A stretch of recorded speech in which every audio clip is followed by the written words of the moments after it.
Da bruma leve das paixões que vem de dentro. Tu vem chegando pra brincar no meu quintal. Você já sabe, né? Quando a professora começa a cantar assim, é porque aí tem. Então, para quem não me conhece, ou para quem esqueceu meu nome é Suelen Vanessa, sou professora de Educação Física e estarei com vocês aqui hoje para a gente aprender um pouco mais do nosso componente curricular. Hoje, a unidade temática é ginástica e dança. A gente vai relembrar o que a gente já trabalhou e aprender um pouquinho mais sobre as danças pernambucanas, ok? Vamos lá? Então, relembrando a ginástica, primeiro a gente falou sobre a origem da ginástica, a sua historicidade com as civilizações antigas e a sua relação com as festividades, os jogos e também a religião. Então, tinha esse religar da ginástica com a civilização antiga.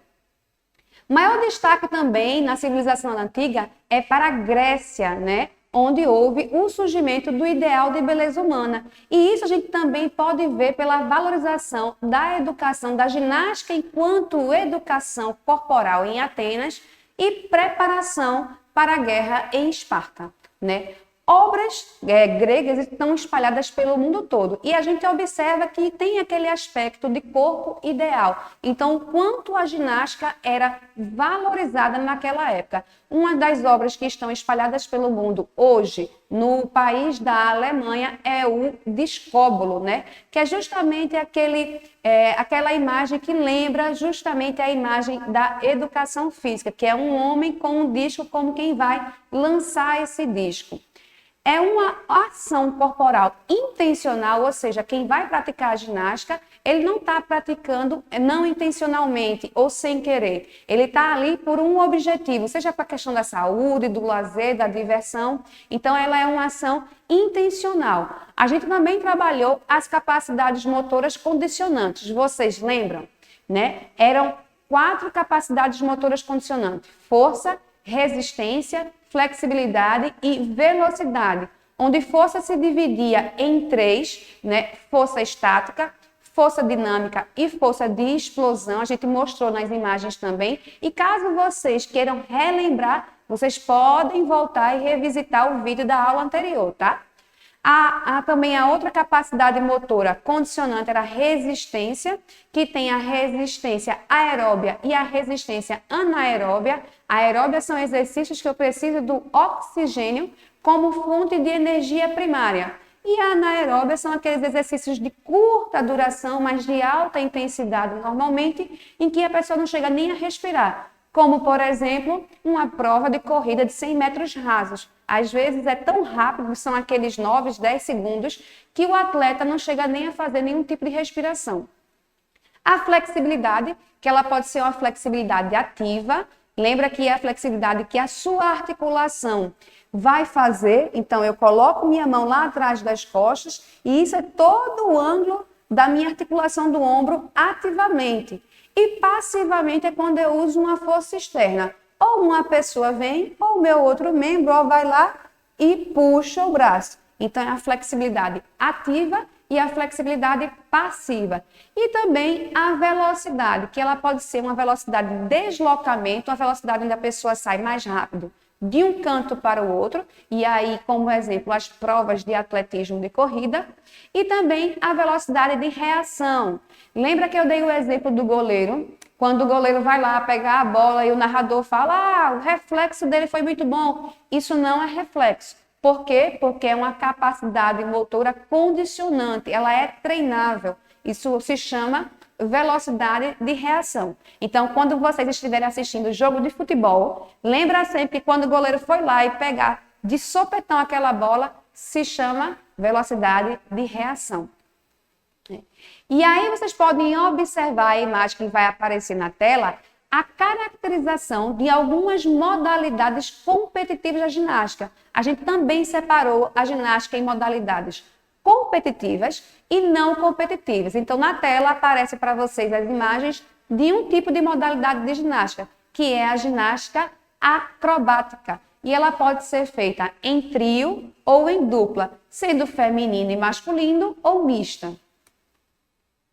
Uma outra modalidade de ginástica que está aparecendo na tela para vocês agora é a ginástica aeróbia ou aeróbica. É um tipo de competição mundialmente famoso e o seu ápice, seu alto, foi nos anos 90. Então, existiam várias competições pelo mundo afora da ginástica aeróbica. Uma outra modalidade que vai aparecer agora na tela para vocês, e essa, de repente, vocês podem conhecer mais, porque aparece com mais frequência na televisão, é a modalidade que antigamente era chamada de ginástica olímpica. Hoje é chamada de ginástica artística. A prova que está aparecendo para vocês na tela é precisamente a prova de solo feminino, tá bom? É uma apresentação de solo feminino.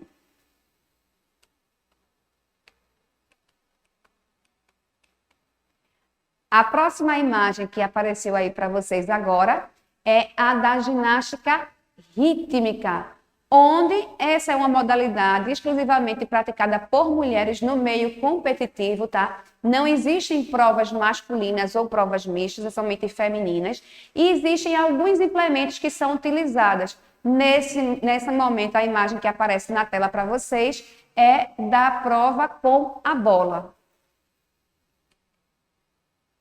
Uma outra modalidade que também é competitiva, mas pouco conhecida e às vezes não tão divulgadas, mas tem nas Olimpíadas, é a prova do trampolim. Então, é a ginástica de trampolim. E quando é pequeno, professora, aqui eu já vi um pessoal pegando bola de basquete, pulando numa cama elástica pequena para enterrar. Aquilo ali se chama de mini tramp ou mini trampolim, tá bom? Então, quando vocês virem nas Olimpíadas ou então alguma amostra de jogo mundial, de ginástica mundial, uma prova de trampolim, lembra de não chamar de cama elástica. Cama elástica é algo que não é competitivo e não é algo que está relacionado à ginástica competitiva. E as práticas não competitivas, Sueli, como é que ela acontece? Primeira coisa, tem que pensar que as práticas não competitivas, ela tem que ter o objetivo do lazer, da sensação de prazer. A pessoa está ali por uma vontade de somente aproveitar aquele momento e curtir. Ou também pode ser por um momento de questão de busca da saúde. O médico está lá orientando, o professor de educação física, nutricionista está orientando para você praticar mais atividade física. Ou pode ser na hora do trabalho, a gente já viu também que existe uma ginástica apropriada para o trabalho, né? E entre outros, que vocês vão aparecer na tela para vocês. Nessa imagem mostra o quanto uma pessoa está se divertindo fazendo uma caminhada na esteira. Agora, cuidado, tá? Ninguém vai chegar numa academia de ginástica fazendo isso não, porque a pessoa passa por um treinamento, então anos e anos para fazer isso, para não causar nenhum acidente. É só para vocês verem o quanto ele está se divertindo fazendo aí a sua caminhada na esteira.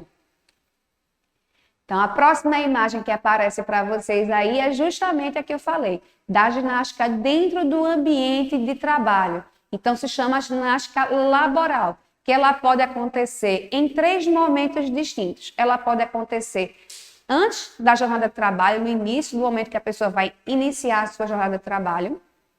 Pode acontecer durante a jornada de trabalho ou depois. E assim elas são respectivamente conhecidas como a ginástica laboral preparatória, que acontece antes da pessoa iniciar o trabalho, a compensatória, que é justamente o momento que a pessoa vai dar uma pausa no trabalho para poder fazer a ginástica e depois retorna ao seu trabalho, e a de relaxamento, que já é no final do expediente, quando já se encerrou a jornada de trabalho.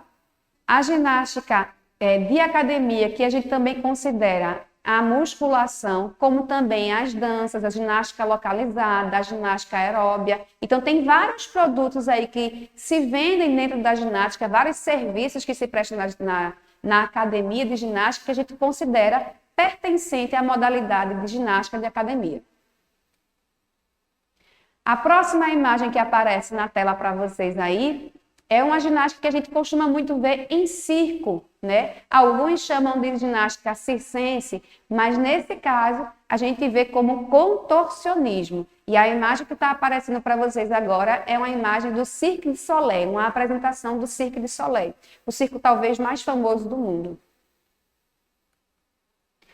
A próxima imagem é uma imagem um pouco diferente. né? É uma imagem que tem mais pessoas idosas. Isso não significa que esse tipo de ginástica é só praticada por idoso. Se chama ginástica de reabilitação. Essa ginástica de reabilitação, geralmente, ela é praticada por pessoas quando elas passam por um processo cirúrgico e aí precisam fazer essa reabilitação além da fisioterapia, e também as pessoas idosas que, de repente, não estão se movimentando muito, fazendo muita prática de atividade e precisam ter essa retomada. Então, são exercícios diferenciados voltados para a reabilitação física.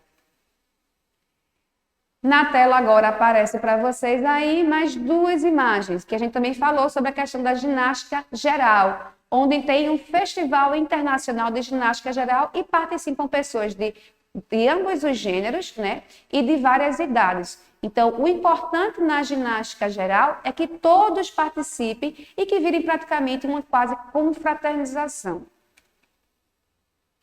E é uma outra imagem para vocês também verem como a ginástica geral ela se diferencia, porque ela aí ganha também um pouco de características de apresentações culturais. Falando agora, já que começamos a falar da ginástica e a gente já encerrou esse ciclo aí de relembrar, a gente vai entrar agora justamente, nas nossas danças regionais, né? Então, na imagem que aparece para vocês, é a imagem de uma pintura rupestre, ou seja, uma imagem muito antiga da era da pré-história, né? Então, essas imagens, que são as imagens das pinturas rupestres, são interpretadas como algo que já acontecia, era a forma do homem se comunicar, era como se fosse a escrita do homem. Então, nessa imagem que aparece, é uma imagem de pessoas dançando, né? São interpretadas como pessoas dançando, ou seja, a dança já existe muito mais lá atrás do que muita gente conhece. A dança está dentro do processo de desenvolvimento da humanidade. Então, nas aulas anteriores a gente falou sobre a origem da dança, a historicidade da dança, que a dança surgiu com as civilizações antigas, né? Os estilos das danças, os conceitos, que o conceito de dança vem como expressão corporal e por isso também ela está dentro da educação física, que está dentro da área de linguagens. A linguagem corporal pertence também à educação física e a dança entra como uma parte dessa linguagem corporal que já acontece há muitos anos atrás, né? E os tipos da dança quais são, professora? Lembra que a gente fez lá um desafio direitinho e hoje vai rolar de novo? Então, as danças são em 6, né? As danças primitivas, que são justamente referentes às danças que estão lá registradas nas pinturas rupestres, as danças milenares, que estão ligadas às civilizações antigas, como a civilização egípcia, a civilização grega, etc., né? As danças camponesas, que foi quando acontece o empobrecimento da dança, pelo fato da dança ser considerada profana, então a sociedade começa a marginalizar a dança, então acontece um empobrecimento da dança. E aí, com o balé, na era do renascentismo, né, surge essa renovação da dança. Então, o balé ele traz uma ressignificação para essa dança e por isso também tem todo aquele estilo clássico, ok? A partir do balé surge a dança contemporânea, que tem até as indumentárias parecidas, porém, ela traz mais aspectos da nossa vida cotidiana real do dia a dia. Então, as indumentárias também podem ser parecidas com a roupa que a gente usa no nosso dia a dia. E as danças teatrais, que são as danças que também têm muito de coreografias e encenações do teatro, né? Então, são danças que praticamente são peças teatrais. Então, teatro, dança, música se mistura num ciclo só, né?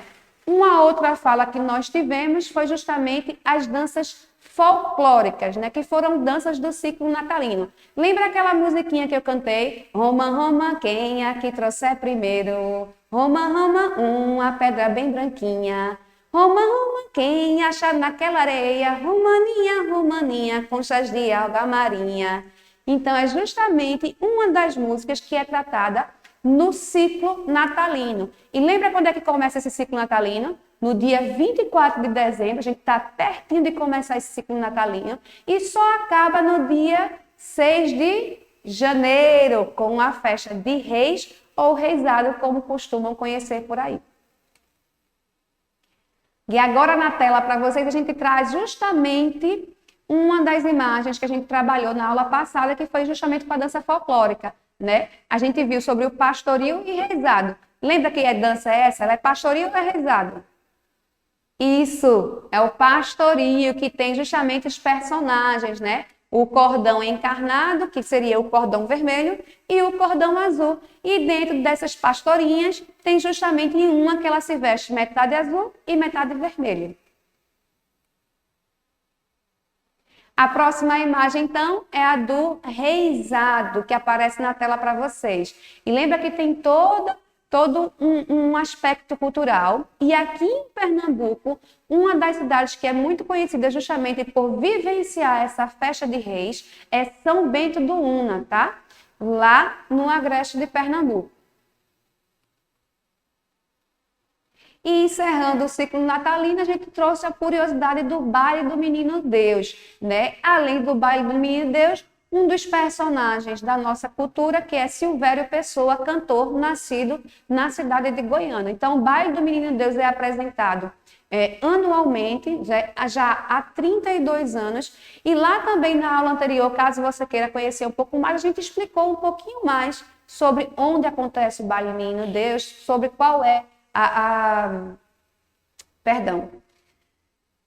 sobre qual é a regularidade que acontece, aonde acontece, como é ensinado, tudo direitinho, tá?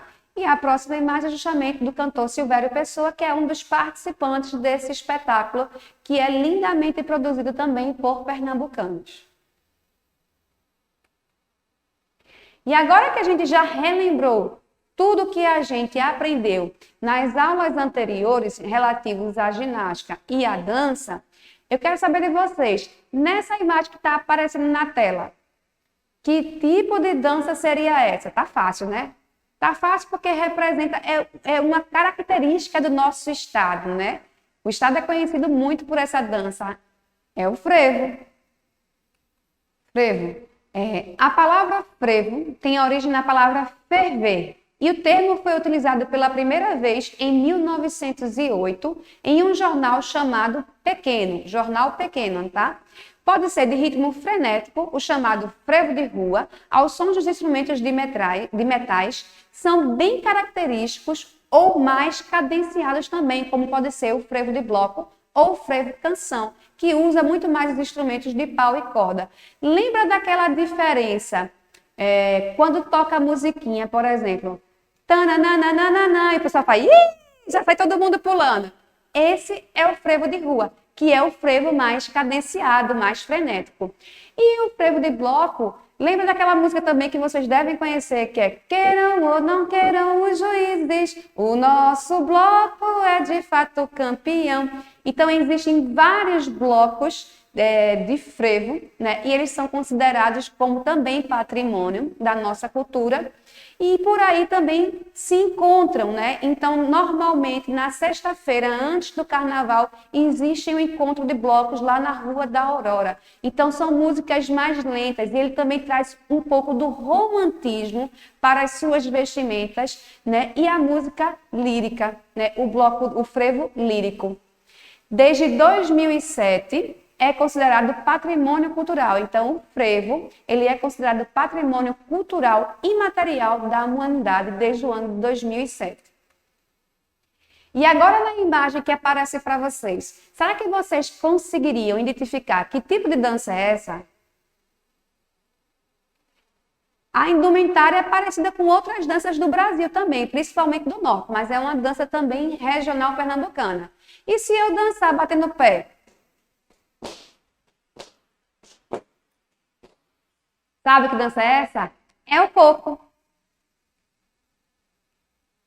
Então, o coco é uma dança de roda muito popular. Alguns pesquisadores acreditam que a sua origem foi nos engenhos de cana-de-açúcar e depois veio para o litoral. Antigamente existia uma festa muito popularmente conhecida e muito frequentada, que era a festa da lavadeira, na Praia do Paiva. E depois passaram para ser também na Praia do Gaibu, mas aí no momento não está acontecendo como acontecia antes, né?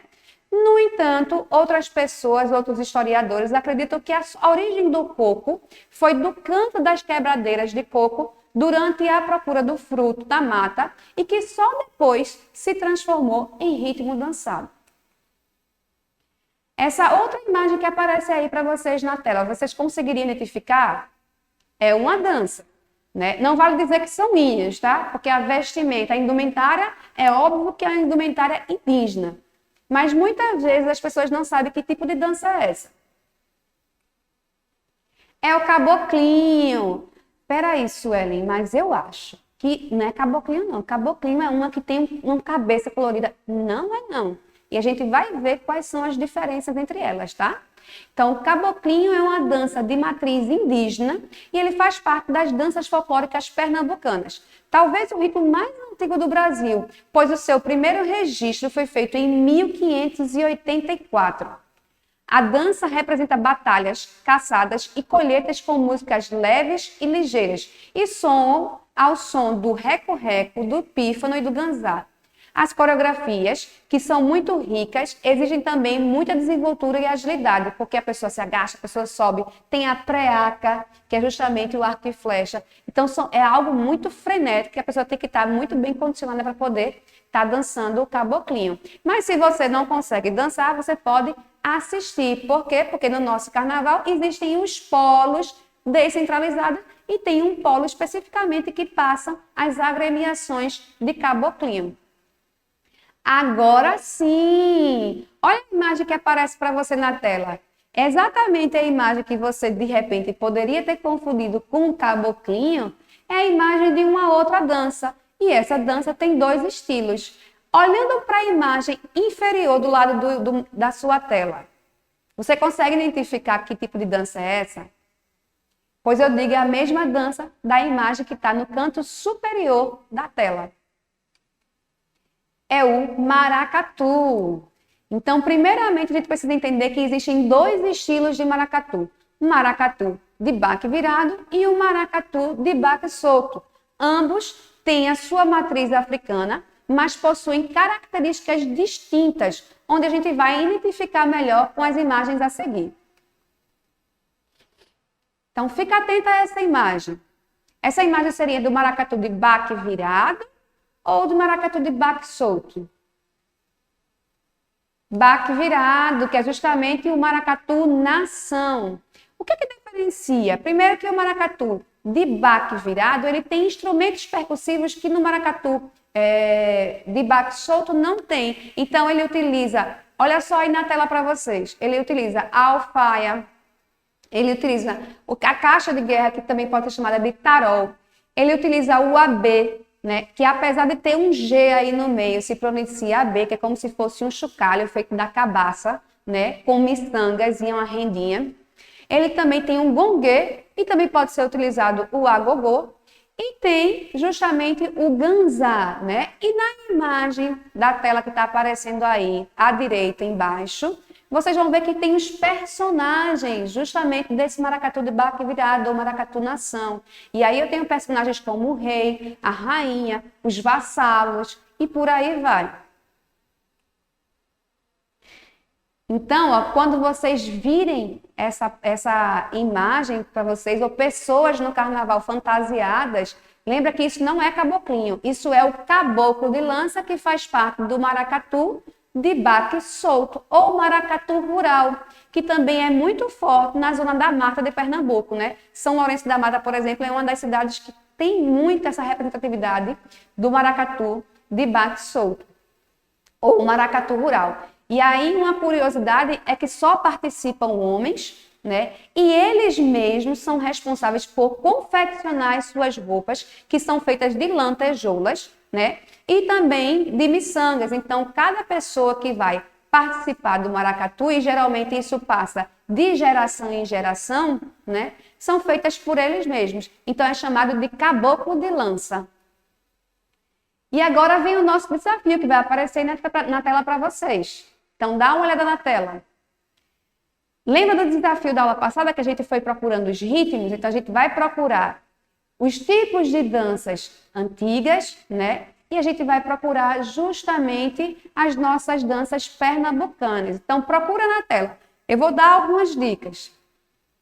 Primeiro, procure embaixo Na forma horizontal, tá? Deitado. Achou, né? Danças contemporâneas. Continua por aí. Perto de danças contemporâneas tem outras.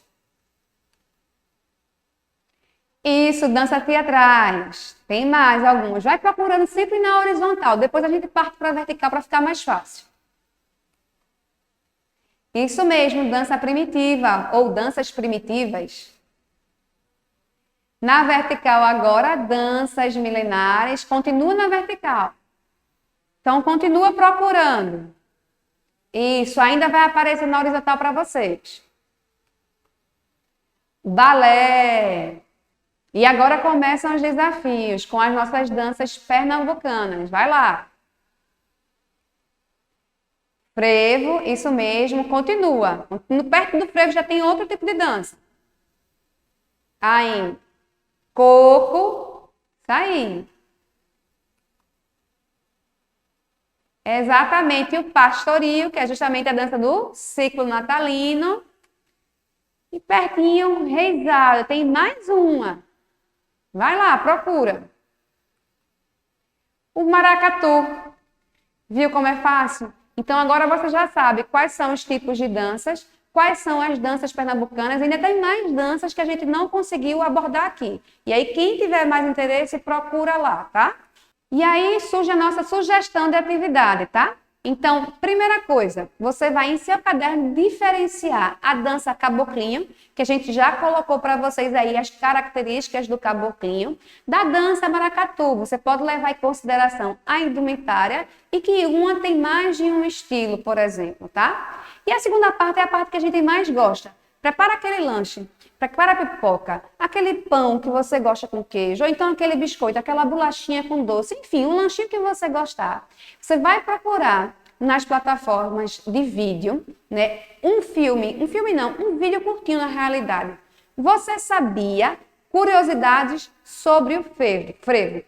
Buscando no YouTube, a gente pode ver por esse link aí. Se você quiser, congela a tela nesse momento e copia. Se não, só é colocar o nome. Curiosidades sobre o frevo. E você vai assistir esse vídeo e vai contar também em seu caderno que lição você aprendeu com esse filme. Então, qual a importância do frevo, por exemplo, para Pernambuco? O que o frevo representa Pernambuco e como o frevo representa Pernambuco para o país e para o mundo, tá bom? Lembra, tudo que você fizer, você vai anotar no seu caderno, porque quando a gente voltar para as aulas presenciais, você vai apresentar para o seu professor de educação física ou a sua professora de educação física, ok? Qualquer dúvida, você também pode procurar lá na rede social e pode perguntar que eu ficarei feliz em ajudar vocês.